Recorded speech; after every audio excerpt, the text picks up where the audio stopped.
Hello, my friend. This is my new Retrick Urban Surf Co. face mask that I got from my friend Steve. It's his company. Pretty sweet. I'll take it off while I talk to you. So I want to share a little distinction that comes up often in my coaching. And it's an idea that lives in language. As you know, if you follow my work, I'm really attentive to language because language is how we really create meaning and how we conceptualize our reality, which has a huge role to play in how we experience reality, which presents us with our choices, our behaviors, our actions, our feelings, all this stuff. Our being a person lives in language. And so the distinction that I want to create with you today is around the idea accepting. People will say sometimes that I'm in conversation, they'll see something that they're attached to or that they're resisting, and they'll say, I guess I just have to accept it. And their shoulders kind of drop, and they're like, okay, I'll submit to the wisdom of acceptance.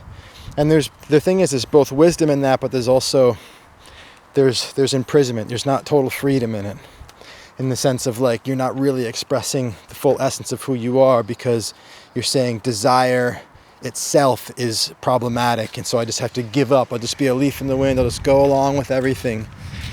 And I always say that being a leaf in the wind is different than being a boat that sails with the wind. So I'm always looking for what's that dance? Where can I bring my will and my desire to bear on the world in such a way that's not attached, but still it's an expression of my uniqueness, my differentiated aspect or piece of everything. That is what I am. And so the word acceptance doesn't give us that distinction. It's too all-encompassing. It has the wisdom encased in it, but it throws the baby out with the bathwater, the baby being the potential to express my unique self. And so I say, let's take that word acceptance and let's just like crack it in half and make two words.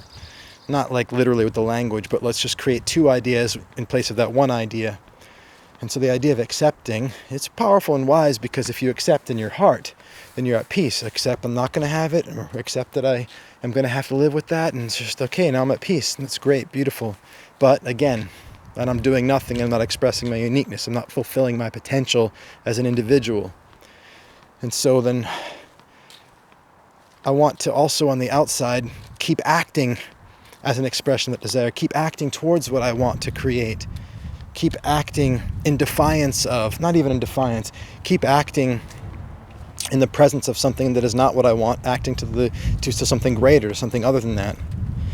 So how do I do that if I'm accepting? Well, we take this word acceptance, we crack it into two words.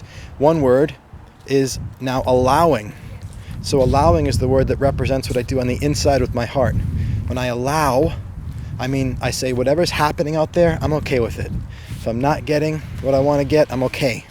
If this thing that I don't want is persisting, I'm okay. It's okay if it never changes. I allow it as it is. Then I get the peace. That's the peace. That's the inner gift of acceptance, we could say. But where acceptance falls short is an acquiescence to external circumstances.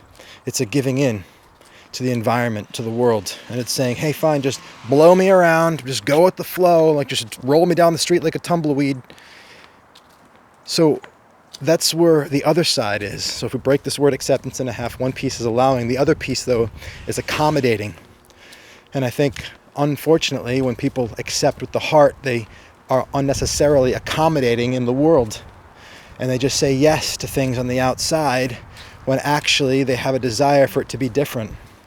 And so the reality is you can actually allow with your heart while at the same time not accommodating out in the world.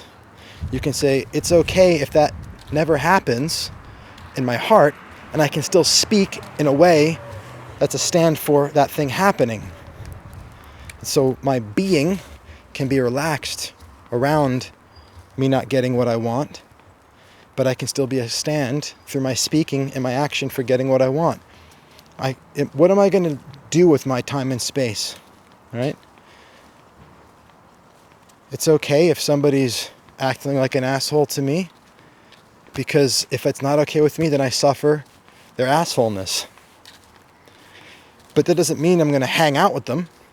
I'm not going to give them my time and space to continue to submit myself to the environment of assholeness. And so you want to look at how you can continue to accept in your heart, which means allow, while at the same time you can stop accommodating in your world. And the moment you are able to do both of these, the power, meaning the difference they make, each of them goes way up. So the more you allow in your heart, the more power you have in not accommodating. And the more you're willing to stand for what you want in the world, not with a fight, but just stand, the more you'll find that you're able to allow it not happen. It's a beautiful paradox. I love it. I hope you find that useful. Look for where you're using the word accept and see how you could look for allowing versus accommodating as a more distinguished, more kind of subtle, nuanced way of being with it to give you access to both the peace and the productivity. My name is John Patrick Morgan. If you like ideas like this and you see how they can actually change your experience of the world, change your results, then the best place for us to be together is in conversation. So reach out to me, let's talk. And maybe you'll be interested in joining my year-long Creator Circle, where I create ideas like this all the time. This idea was born in Creator Circle. I'm having a conversation with somebody, looking at what's happening in the world, and we created a new way of seeing that liberated them, and that became a gift to myself and many of the other clients.